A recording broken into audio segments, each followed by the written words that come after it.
You don't want to fuck up this cycle. We've been waiting 4 years. This is it. I've added another 5 coins to my portfolio because the 12 to 18 months post Bitcoin halving is the most profitable. The time is now. Welcome back to another episode of the Ben and Bergs podcast. I'm Ben, your favorite high school dropout and founder of Collective Shift. Alongside me is Bergs, your favorite MBA and COO of Collective Shift. Join us as we bring you world-class crypto research and strategies to help you dominate this crypto bull market, as well as behind-the-scenes view of us scaling a fully remote subscription research business. If you'd like the podcast, we'd love for you to leave a subscribe or follow us on the podcasting apps. It does truly help us grow the podcast. Today, we are sharing a little bit of behind the scenes of a recent restructure, very, very recent restructure of my portfolio that I've done. And we know one of the most valuable things on this podcast is us sharing what we're doing with our portfolio, how we're navigating the markets, what we're buying, what we're selling. This is exactly what we do over at Collective Shift, our company that shares our insights and expert analysis on what we're doing in the market and what we're doing with our portfolio. And we won't be going into each individual altcoin on this podcast because we save that for our membership. So if you want to see exactly what we're buying and what we're doing, you can head over to Collective Shift, book in a strategy call, and we can help you there. But this will be valuable regardless in a sense of how we've sort of thought through where we are. And I just wanted to share with you that the reason I'm buying and adding to my portfolio now is just the position we're in the market. So, diving into the market a little bit where we are now, we're pre-Bitcoin halving. So we're, less than a few months away now. We're coming up about mid-April is estimated to be the Bitcoin halving this year. And as you know, if you've been listening to the podcast, the 12 to 18 months post-Bitcoin halving is the most profitable historically of the 4-year cycles. And Bitcoin tends to lead the market into a Bitcoin halving. So as we go into the next few weeks, we expect Bitcoin to grind a little bit higher. But post-halving, that's where we start to see retail investors coming back and return, and we start to watch the signs of, more app downloads, exchanges are growing, website traffic growing. And that's when the real bull market kicks in, when we start to get that retail wave. So it happens in 2 phases, bull markets. Phase 1 is where Bitcoin starts to grow and the total market capitalization, the dominance is primarily Bitcoin. And that's where we are about now. So if we go back to October 2023, the start of this bull market, the Bitcoin dominance was around 40%. It's currently at about 52%. So the Bitcoin dominance has grown around 12% over the last, let's say 5 months, right? That's what tends to happen leading up into a Bitcoin halving. Now, post Bitcoin halving, the altcoin market share starts to grow. And that happens for about that 12 months post Bitcoin halving. And that's just happened historically. And we had that altcoin season back in 2017 and back in 2022. And we fully expect this to happen again. So I've made a few more investments. I've added another 5 coins to my portfolio because we're heading into this phase 2 of the next few months. I bought 2 altcoins, middle of last year, one in the DeFi space and the layer 2. And now I've added more DeFi, infrastructure token, another layer 1, and some more ETH. And I just really wanted to get my percentage allocation right. And I think, Bergs, one of the awesome features on our platform is the dashboard, because you can visually start to play around with your portfolio and get a breakdown of each sector. And I think it's something that most people don't actually realize, that they might be over or underexposed in a certain sector. So what I was able to do with my plan of the tokens I wanted, I could play around with my portfolio to see what percentage allocation I needed to get to my target in my portfolio. And it's a really cool way to sort of set that strategy up.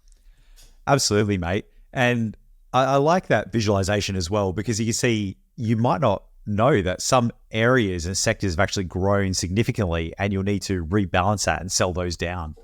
And Ben, like last year, you were saying, you got the tingle, mate. So you end up buying some altcoins. You were still averaging in, and now you've kind of got that again. You've seen where we are in the market, and that has been enough to prompt you to buy these additional altcoins. Yeah, so I think, for starters, Solana's had a lot of attention in the markets. Obviously had a great year. Bullish on Solana, and even just playing around with Solana more and more recently, like you just really do get to see the user experience on Solana is far superior, I'm gonna say, than Ethereum. Not to say that I don't like Ethereum. I'm super bullish on Ethereum, and that's my biggest layer 1 holding. But you start to see why so many people are going to Solana, why there's so many airdrops, why there's so many things being built there. Another area on Solana that I'm starting to get more bullish on is the DPIN sector, where you're starting to see like real infrastructure of real world mapping, for example, that can only be built on Solana due to its scalability. So that's an area I'm looking into. Gaming is obviously a sector that I'm looking into. I think it's very competitive. I haven't bought anything in the gaming sector just yet, just because I just don't see a real clear market leader. But then also like I continue to be super bullish on DeFi. There's some good projects there. And we talk about this accessibility discount bergs. Like there's still so many tokens with low market caps because of how difficult it is to get access to, and why the majority are not going to be able to get access to a little while, giving us that accessibility discount. Yeah, absolutely, man. Like this is the thing. So if it's difficult to do and there's value there and it'll have long-term, you can see a path to long-term value, get in there. You're front running everyone else because it's difficult to do. You're doing the hard thing. And again, an analogy is like the house that doesn't get sold because it's too difficult, but someone will have the skills to be able to renovate it or subdivide it or knock it down and build like 4 houses on it. If you're that person that has that skill set, get in there and make that money. Yeah, spot on, man. And so like really my strategy for the next 12 to 18 months is I'm going to ride a lot of these altcoins up, but then eventually I just want to get out of all my altcoin positions at the top of this next cycle. Bitcoin outperforms 99% of any other asset in the crypto market historically in bear markets, and I would expect that to be the same moving forward. And even if you look last year, I mean, Bitcoin was up 155%, up there as one of the most best performing assets in the world. But yet, because we're in crypto, we try and aim for higher returns, and then people just add too much risk on their portfolio because it's not enough. Isn't it weird? Like if I went to someone and I was like, hey, if you got 155% return on your shares in a year, how would you feel? Whereas if you're in crypto, you're like, why isn't that a 20x? It's 1.5x or 2.5x. It's so crazy, man. So you've got over here that you're going to rotate from your alts out. Do you know what you're going to rotate into? Yeah, so my goal of this next cycle is to start to diversify and look to build up, a share portfolio, buy some properties. So I'll most likely rotate out of and into fiat. Yeah, that'll be the absolute peak of the cycle. Like, during this altcoin boom, if I still have Bitcoin and if I still think Bitcoin and Ethereum will continue to run, I might even rotate some of my altcoins into Ethereum, for example, or some of the Solana project into Solana. So I might just rotate more into blue chips first and then out to fiat. Just really depends on when these altcoins start to run. And it's why I'm a firm believer of not having too many altcoins in your portfolio, because you can see and track each of them individually to see when it's time to get out. If you have too many altcoins in your portfolio, you don't know where they are in the cycle. You might either A, sell too early, B, sell too late, or C, just not sell at all. So having just, enough in your portfolio so you can monitor is super important. Yeah, or you'll be like me where you forgot about one of your tokens and it had a 20 bagger and you didn't sell it because you're going to figure it out tomorrow, but then it was too late. Amazing. Go listen to that episode, guys, if you haven't. Bergs miss out a big 20 bagger. Oof. Still hurts. So, yeah, look, I think overall, like I'm comfortable with my position now. I've got my percentages. I'm still underexposing gaming. I'm still looking to add a gaming token to my portfolio, but, I'm holding 50% of BTC, 20% ETH, and then the rest altcoins.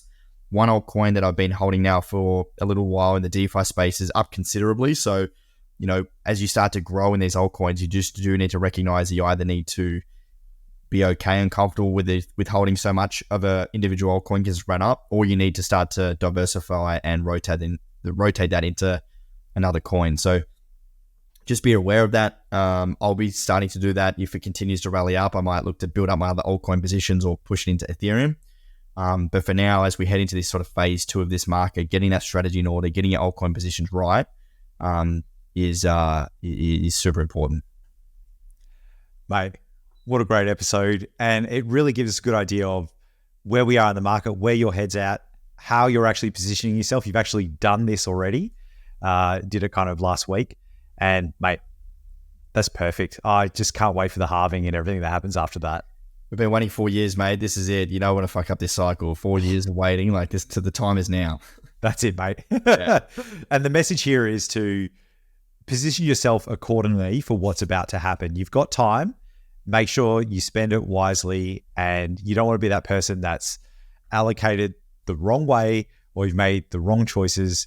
You want to be be allocated in a way that helps you achieve your goals. Yeah. And if you need help with that, or you do want to see what these coins are, you can come and join up as a member, and we're going to help you along the way. We're investors ourselves. We're here to win this cycle. We want to win with you as well. So we know a lot of Bennett Bergs listeners have been booking calls, Bergs, and doing strategy with us and becoming members, which is super awesome. If you want that, we do have a link in the description. You can book a strategy call, jump on. It's 15 minutes. It's not a sales call. It's completely complimentary, no obligation. We answer your questions. We point you in the right direction. And for a lot of you that we can't, help, or you're not in the right spot, we'll just point you in the right direction, give you the resource you need to win. So you can head over there, book a call. We'd love to help you out. Awesome, mate. What a cracking episode. Thanks, guys. We'll see you next time. Thanks, champions.